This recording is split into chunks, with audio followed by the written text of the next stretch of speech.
Hello అండి. Daily routine అండి. ఇంకా ఈ రోజు అయితే పిల్లలకి స్కూల్ లేదండి. పెద్ద బాబుకి ఎగ్జామ్స్ ఉన్నాయి, చిన్న బాబుకు సాటర్డే స్కూల్ హాలిడే ఉంటుంది. సో ఇంకా ఈరోజు అయితే మార్నింగ్ వంట చేయలేదు. ఇంకా కొంచెం లేయడం కూడా లేట్గా లేసామండి. 6:30కి అలాగా లేచి ఇంట్లో పనులన్నీ చేసుకున్న తర్వాత ఇంకా బాబు అయితే కాలేజ్కి వెళ్ళాడు. బాబు ఒక్క పూటే తింటాడండి. ఉదయం అయితే ఇంకేం టిఫిన్ చేయడనమాట. మధ్యాహ్నం ఒకేసారి లంచ్ చేస్తారు. ఇంకా తర్వాత ఇంకా ఇంట్లో పనులన్నీ అయిపోయిన తర్వాత ఇంకా పూజ అయితే చేసేసుకొని ఇంకా ఆ తర్వాత వంట మొదలు పెట్టానండి. ఇంకా ఈరోజు అయితే వంట వచ్చేసి మధ్యాహ్నంకి ఇంకా రసం పెట్టాను. రసం పెట్టి చిక్కుడుకాయ ఫ్రై, దోసకాయ పచ్చడి చేశాను. మనం వంట చేయడము ఒక ఎత్తు అయితే, వంట చేసిన తర్వాత ఇవన్నీ సర్దుకోవడము, క్లీన్ చేసుకోవడం ఒక ఎత్తు అండి. నేనైతే వంట చేసిన తర్వాత ఆ గిన్నెలలో ఉంచకుండా సపరేట్గా అయితే మళ్ళీ ఒక గిన్నెలలో తీసి పెడతాను. నాకు మొదటి నుంచి అలవాటు.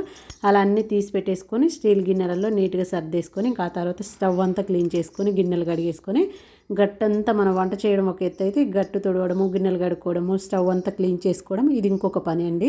ఇవన్నీ చేసేసుకొని ఆ తర్వాత బట్టలు కూడా అన్ని పిండేసుకొని ఆరేసుకొని ఇంకా ఆ తర్వాత ఫ్రీ అయిపోయానండి. ఇంకా మధ్యాహ్నం మళ్ళీ ఏదో ఒక పని ఉంటుంది, కొంచెం ఆఫీస్ వర్క్ చేసుకొని ఇంకా ఆ తర్వాత మధ్యాహ్నం లంచ్ అయితే వేడివేడిగా పెడతానండి. మధ్యాహ్నం రైస్ కుక్కర్లో వేసేస్తే వేడి వేడి అవుద్ది. ఈరోజు నా రొటీన్ అయితే ఇదండి. ఇంతకు మీరేం చేశారో కామెంట్ బాక్స్లో కామెంట్ చేయండి. అలాగే నచ్చితే వీడియో చేయండి. నాలాగా ఇలాగే వేరే వేరే గిన్నెలలో మీకు కూడా తీసే అలవాటు ఉందో లేదో కామెంట్ చేయండి. Thank you.